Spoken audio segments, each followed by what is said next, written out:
Welcome hour great series how to increase our brain পাওয়ার। আপনারা তো কদিন ধরে নিশ্চয়ই যারা দেখছেন কন্টিনিউ আমার ভিডিওটা দেখছেন তারা হয়তো বুঝতে পারছেন যে আমি যে ভিডিওগুলো এখন পাবলিশ করার চেষ্টা করছি সেগুলো মানুষের ব্রেনের ডেভেলপমেন্ট করার জন্য, ব্রেনের ইনক্রিজ করার জন্য, থিঙ্কিং প্রসেস সব কিছু এভরিথিং। দেখুন, আমাদের ব্রেনটা এমন একটা জিনিস যে ব্রেনটাকে যদি আমরা ঠিকঠাক ইউটিলাইজ করতে পারি তাহলে কিন্তু আমাদের জীবনের অনেক কিছু পরিবর্তন ঘটতে পারে। আমি আপনাকে একটা ছোট্ট উদাহরণ দিয়ে বলতে পারি যে ধরুন আপনি কোনো রাস্তা দিয়ে যাতায়াত করছেন, সেই রাস্তা দিয়ে যাতায়াত করার সময় কি পারিপার্শ্বিক ঘটনা ঘটছে, কোন জিনিসটা আপনার হেল্প হতে পারে, কোনটা বিপদ হতে পারে, বা আপনার কোনো কিছু সিস্টেম এমন দেখছেন যেটা আমার বুঝতে পারছেন যে একটা বিপদ হতে চলেছে। এই যে সেন্স অফ হিউমার বা সেন্সগুলো আমাদের কিন্তু ব্রেন দেয়। এই ব্রেনটা যদি আমি অ্যাক্টিভেশন ঠিকঠাক করতে পারি তাহলে কিন্তু আমি যে কোনো সিচুয়েশানে যে কোনো ইমপ্রুভমেন্ট আমরা হতে পারে।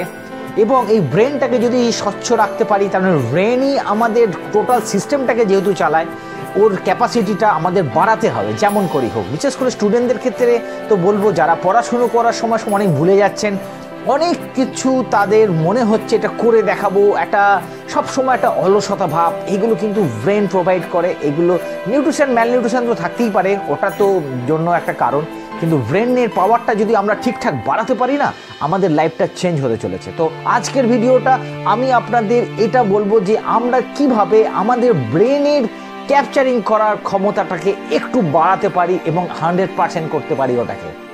আমার এটাই ইচ্ছা থাকবে যে ব্রেনের প্রত্যেকটা সেলগুলোকে, প্রত্যেকটা জোনগুলোকে আমরা অ্যাক্টিভ করবো। এই অ্যাক্টিভেশন করাটাই হচ্ছে আমার এই ভিডিওগুলোর, এই সিরিজটার একটাই লক্ষ্য।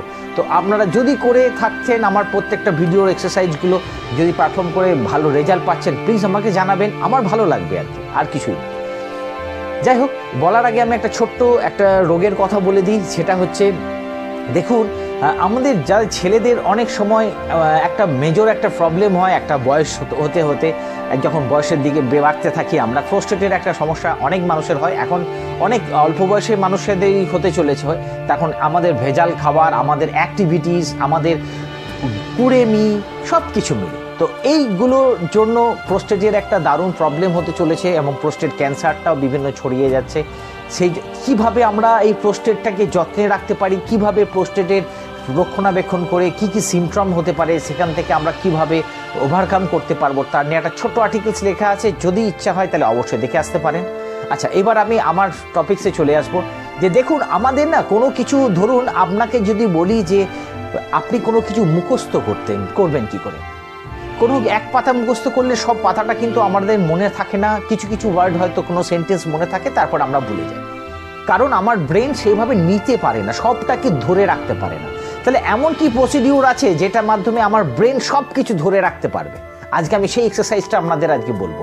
কন্টিনিউ দেখবেন শেষ পর্যন্ত, তাহলে এটা আপনার পক্ষে কাজে লাগবে। আমি বলবো আপনার মোবাইলটাকে ইউজ করুন আপনার মেমোরি পাওয়ারটাকে বাড়ানোর জন্য, আপনার মুখস্থ বিদ্যাটাকে বাড়ানোর জন্য। এটা একটা দারুণ কাজ হতে পারে, এটা আমি আপনাকে চ্যালেঞ্জ করে বলতে পারি, যদি এগুলো আপনি প্র্যাকটিস করেন। দেখুন, আমরা মোবাইলটা ইউজ করি আমাদের এন্টারটেনমেন্টের জন্য, প্লাস আমাদের অনেক কিছু কাজ করার জন্য। এবার আমি বলবো যে আমাদের ব্রেনের ক্যাপাসিটিটা বাড়াতে গেলে বা মুখস্থ করার ক্যাপাসিটিটা বাড়াতে গেলে তাহলে কী হবে, ব্রেনটাকে একটু প্রেশার দিতে হবে। ব্রেনের সেলগুলোকে একটু অ্যাক্টিভ করতে গেলে একটু জোর করে নাড়াতে হবে। কিভাবে? আপনারা একটা কথা বলুন তো, আপনাদের বাড়িতে যদি 6টা মোবাইল থাকে, 6টা মোবাইল, মা বাবা দাদা দিদি বৌদি সবাই মিলে, সবার মোবাইল নাম্বার কি আপনাদের মনে আছে? আপনি কি বলতে পারবেন? মনে নেই। একটু বিচার করে দেখবেন না, আপনার ছাড়া হয়তো আর একটা বড় জোর 3টে ছাড়া মোবাইল নাম্বার ছাড়া আপনাদের কারোর মনে নেই কারোর মোবাইল নাম্বার। এটা আমি আপনাকে চ্যালেঞ্জ করে বলতে পারি, খুব কম সংখ্যক 2% মানুষের হয়তো মনে থাকতে পারে, ইউনিক সেটা ব্যাপারটা, কিন্তু মনে নেই। আপনি দেখুন আপনার বাবার, মায়ের, দাদার, কাকার, বউয়ের, স্ত্রীর, যা পারেন সবার কিন্তু মনে নেই। একটা কি দুটো কি বড়জোর 3টে। কেন আমরা কি ইউজ করি না? প্রতিদিনই তো করি, কিন্তু আমরা ওইগুলো ঠিকঠাকভাবে যত্ন করে মুখস্থ করিনি, যত্ন করি না, ব্রেনটাকে খাটাতেই চাই না। ওই জন্য এবার থেকে আপনি এই এক্সারসাইজটা করুন, মোবাইল নাম্বার মিনিমাম 10টা মুখস্থ করার চেষ্টা করুন। এটা কিন্তু ছোট্টখাটো ব্যাপার নয়, এটা যদি আপনি করতে থাকেন আপনার ব্রেন পাওয়ার দারুণ বেড়ে যাবে, যেটা একবার শুনবেন আর কোনোদিন ভুলবেন না। এই এক্সারসাইজটা যদি করতে পারেন, ব্রেনটাকে মুখস্থ করানোর জন্য অভ্যস্ত করুন। আপনার মোবাইল নাম্বার, আপনার বাড়ির যে কটা মোবাইল নাম্বার আছে সবগুলো আগে মুখস্থ করুন, তারপর দরকারি মানুষদের নাম্বারগুলো মুখস্থ করুন। 10টা মুখস্থ করার পর প্রতিদিন এইটা রিপিট করতে থাকুন। করতে করতে দেখবেন যদি মনে হয় আপনার 10টা থেকে আরও ক্যাপচারিং করাটা বাড়ছে, তাহলে বাড়ান আস্তে আস্তে। এটা করলে দেখবেন আপনার ব্রেন এমনভাবে অ্যাক্টিভেশন হয়ে যাবে যে কোনো জিনিস এক পাতা পড়লেও কিন্তু এক পাতা যখন তখন মুখস্থ বলে দিতে পারবেন, একটা অক্ষর বাদ না দিও। এটার জন্য ক্যাপাসিটিটা বাড়াতে হবে, আপনার ক্যাপাসিটিটা এইভাবে বাড়বে। এই এক্সারসাইজটা করতে থাকুন এবং এটা করে দেখবেন আপনার প্রত্যেক স্টুডেন্টের কেন প্রত্যেকটা মানুষের যে ভুলে যাওয়ার রোগটা কিন্তু অনেকটা কমে যাবে। ডিমেনশিয়া বলতে পারেন, ভুলে যাওয়ার যে রোগগুলো হয় সেগুলো কিন্তু আমরা অনেকটা ওভারকাম করতে পারবো। তো আজ থেকে প্র্যাকটিস করবো, নিশ্চয়ই করুন প্র্যাকটিসটা। যদি এটা করে ভালো লাইক মনে হয় যে আপনাকে একটা ইনফরমেটিভ ভিডিও এটা করে যদি ইমপ্রুভমেন্ট হয় আপনার, তাহলে অবশ্যই একটা কমেন্টসে জানাবেন।